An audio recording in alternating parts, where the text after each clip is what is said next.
queria que vocês abrissem em 1 de Tessalonicenses, no capítulo 4, estaremos de 1 a 12. Então, antes de nós irmos para a pregação, eu quero ler algo. É a palavra de Deus, né? O significado da palavra, que hoje o meu desejo que eu senti no meu coração de estar pregando, falando justamente também sobre a santificação, né? Sobre santificar, a qual até a pastora Ana Paula falou. Vamos se preparar, vamos ouvir a palavra, vamos se encher, vamos se santificar, para nós no domingo estarmos limpos, né? Livres, libertos de todo mal, porque no domingo foi libertação. Então agora nós vamos se encher do Espírito Santo para não deixar espaço para o diabo vir destruir a nossa vida, não deixar uma brecha, porque o diabo ele é oportunista, ele só espera uma brecha para nos destruir. Então nós temos que se santificar, né?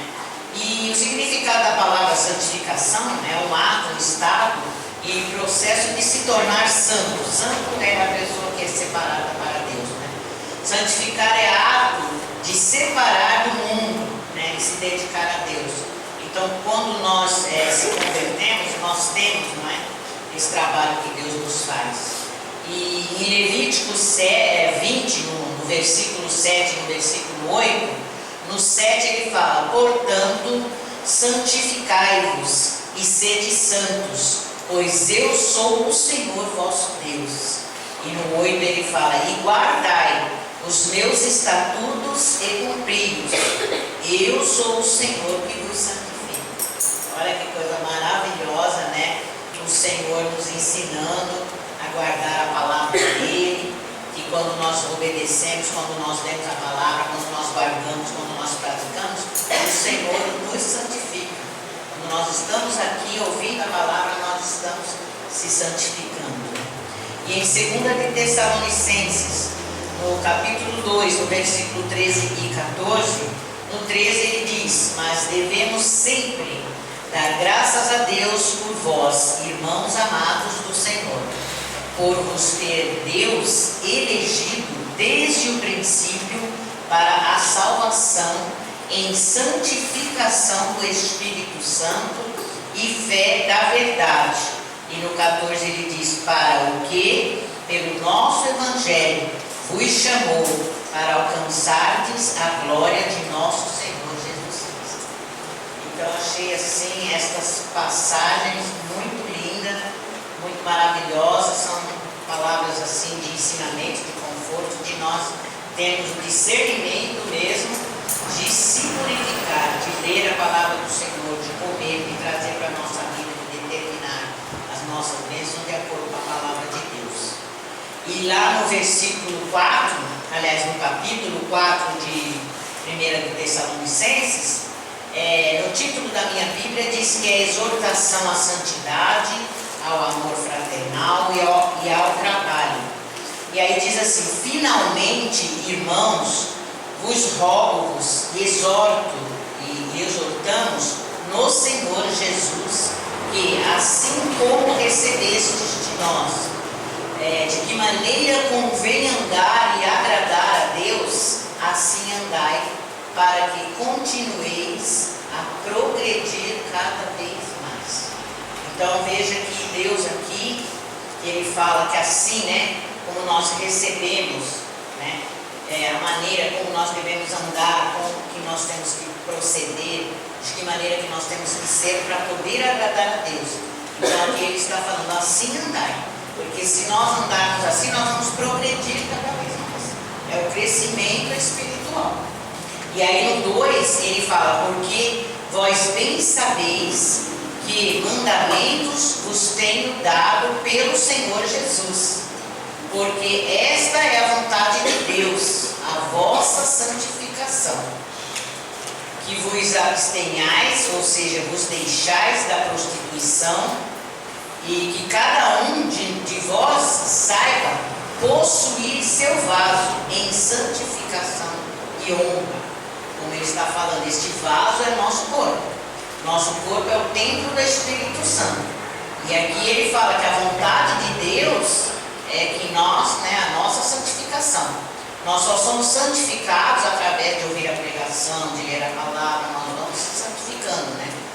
E aí ele fala, né, que que cada um de nós possamos possuir, né, no nosso vaso, que é no nosso corpo, a santificação e honra. E isso é maravilhoso. E aí ele fala, não de paixão, de concupiscências, né, que é o apetite carnal desenfreado, né, mas como os gentios, ele fala, como os gentios que não conhecem a Deus. Então está falando que nós não temos que ser como os gentios, aqueles que não conhecem a Deus. Se nós de fato, verdade, somos filhos de Deus, somos convertidos, nós temos que conhecer a palavra de Deus para dizer que conhecemos a Deus. E no 6 ele fala, ninguém oprima ou engane a seu irmão em negócio algum, porque o Senhor é vingador de todas estas coisas, como também antes dissemos, né, e testificamos. Então aqui ele deixa um ensinamento para ninguém enganar o irmão em negócio algum, como ele fala, porque o Senhor é vingador, né? E eu achei muito forte, porque tem uma passagem que eu amo muito, está lá em Romanos 12, no versículo 19, 20 e 21, que eu já preguei várias vezes essa passagem, ela é muito linda, eu acho muito bonita, inclusive por esta parte, que fala, não vos vingueis a vós mesmos, porque quando nós se vingamos, nós estamos se vingando não só da pessoa, nós estamos se vingando de nós mesmos. Aí ele fala, não vos vingueis de vós mesmos, amados, mas dai lugar à ira, porque está escrito, minha é a vingança, eu é que recompensarei, diz o Senhor. Então nós não temos que entregar, que querer resolver, que querer, sabe, ter ódio, ter ira, né, querer resolver da nossa forma, não. Nós temos que entender que a vingança é do Senhor, é Ele quem vai se vingar, se tiver que vingar, que recompensar, porque está na palavra. E aí ele fala no 20, portanto, se o teu inimigo tiver fome, dá-lhe de comer, se tiver sede, dá-lhe de beber, porque fazendo isso amontoarás brasas vivas de fogo sobre a sua cabeça. Olha que coisa maravilhosa. Não te deixes vencer do mal, mas vença o mal com o bem. Olha que coisa maravilhosa. E ele aqui, né, ele fala para ninguém oprimir ou enganar o seu irmão, porque em negócio algum, porque Deus ele é um Senhor vingador, ele não aceita isso, né? Então ele fala que sempre nos ensinou, quando ele fala aqui no final, que vos dissemos e testificamos. E aí ele fala, porque no 7, porque não nos chamou Deus para a imundícia, mas para a santificação. Deus não chamou nós para continuar nas trevas, no pecado. Quando nós vemos para Deus, nós vemos realmente cheio de falhas, de pecado, nas trevas, nós vemos pecador mesmo, nós somos cheios de falhas, nós temos essa imundícia sobre a nossa vida. Mas quando nós se convertemos, nós entregamos nossa vida ao Senhor e nós praticamos a palavra dele e se reunimos na igreja sempre, todos os cultos, para não dar brecha para o diabo, para estarmos tapando, né, todas as brechas, e nós prosseguimos. E aí, sim, nós estamos ali se santificando na presença do Senhor através da palavra dele. E no 8 ele fala, portanto, quem despreza isto, não despreza ao homem, mas sim a Deus, que nos deu também o seu Espírito Santo. Olha que forte, né? E aí ele fala, quanto porém ao amor fraternal, não necessitais de que vos escreva, visto que vós mesmos estáis instruídos por Deus, que vos ameis uns aos outros. Isto aqui é maravilhoso, porque antigamente eram 10 mandamentos no Antigo Testamento, e depois, quando Jesus veio, ele deixou 2 mandamentos. Primeiro, amar a Ele sobre todas as coisas, em primeiro lugar, colocar o nosso Deus, amar Ele sobre a nossa casa, nosso marido, nossos filhos, nosso dinheiro, nosso Deus em primeiro lugar.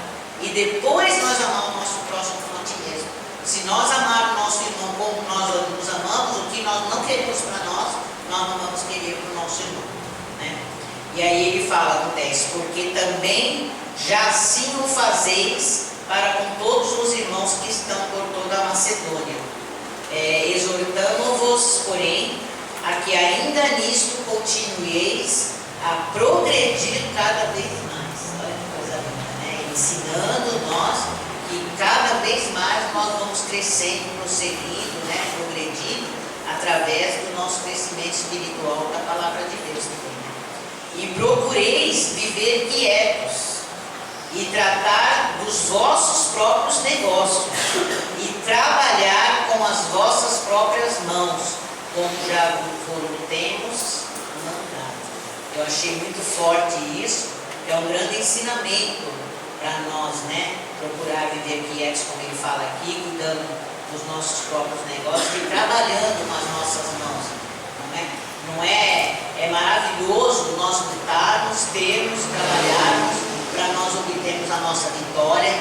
Tem sempre aqui, toda uma vez por mês, o ensinamento que a pastora Ana Paula dá sobre nós guerrear, lutar, trabalhar com as nossas mãos, e todos os sonhos nós vamos concluir. Nós temos aqui já testemunhos, exemplos de pessoas que tomaram posse dos ensinamentos, né, que fala do culto dela, né, conquistando, né, o impossível pela fé. Então, este culto realmente nós conquistamos mesmo.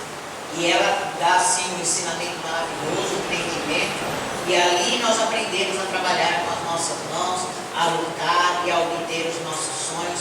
Nós aprendemos a administrar o nosso dinheiro, porque muitas das vezes as pessoas ganham bem, mas não sabem administrar o seu dinheiro.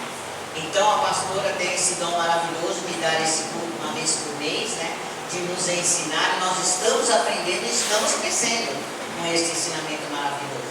E isso é bom, porque a igreja está crescendo, todo mundo está prosperando, através do ensinamento que Deus dá para ela, né?